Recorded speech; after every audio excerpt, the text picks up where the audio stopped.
Hey everyone, welcome back to my new mini blog. তো আজ হচ্ছে আমার কাকুর বিয়ে। জল ভরতে যাওয়ার ব্লগটা কিন্তু আমি তোমাদের সাথে আলাদাভাবে শেয়ার করেছিলাম।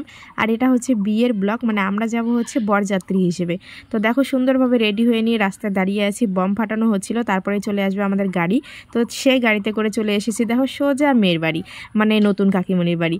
তো এখানে এসে আগেই আমাদের দেওয়া হয়েছিল জুস, ঠান্ডা জুস, সেটা খেয়ে তারপরে খেয়েছিলাম টিফিন। সেগুলো ভিডিও করেছিলাম কিন্তু ভিডিওগুলো জানি না কেন গ্যালারি পর্যন্ত আসেনি। তো তারপরে খেতে এসেছি ফুচকা খেয়ে এখন এই যে নতুন কাকিমণির সাথে কিছু ফটো তুলে নেব। তো দেখো আমি আর আমার বান্ধবী কিন্তু আজকে সেম ড্রেস পরেছি, কেমন লাগছে আমাদের অবশ্যই জানাবে। এতক্ষণ কিন্তু ফটো তোলার চান্স পাচ্ছিলাম না, তো এখন এসে এই যে ফটো তুলে নিচ্ছি। আর আমি আমার ছেলেকে নিয়ে আসিনি, কারণ অনেক দূরের রাস্তা, এটা হচ্ছে দিনহাটায়, প্রায় আমাদের 1.5-2 ঘন্টা লেগেছে আর কি আসতে। তো সে কারণে ছেলেকে নিয়ে আসিনি, মার কাছে রেখে এসেছি। আর মা আমার ছেলের জন্যই আসতে পারেনি।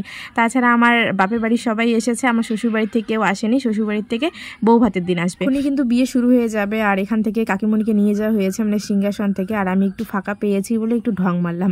তো যাই হোক, এখন এসে যে দাঁড়িয়ে বিয়ে দেখছিলাম। তো বাঙালির নিয়ম কিন্তু পুরোটাই আলাদা, আমাদের রাজবংশীদের নিয়ম আলাদা, আবার বাঙালির নিয়ম আলাদা। চলো এখন একটু বিয়ে দেখি।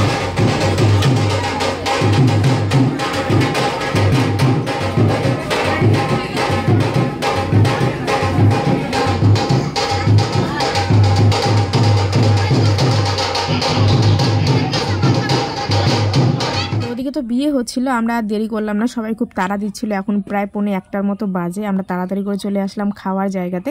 এখানে আমরা এখন খেতে বসেছি, খাওয়া দাওয়া করে আমাদের বাড়ি যেতে হবে। আর বরকনে তো থাকবে, বরকনে কালকে বাসি বিয়ে হবে, তারপরে কালকে সন্ধ্যার দিকে বিদায় নেবে আর কি, যেই নিয়মে বিয়ে হয় তোমরা তো জানোই।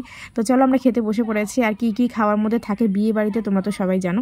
খাওয়া দাওয়া করে আমি এই যে জানলার পাশে সুন্দরভাবে বসে পড়েছি, যেহেতু আমার বমি ভাব করে দূরে কোথাও গেলে, তো তবুও গিয়েছি। যাই হোক, পরের ব্লগে আমি তোমাদের দেখাবো কোণে নিয়ে আসা, দারুণ মজা করেছিলাম। পরের ব্লগটা সবাই দেখো।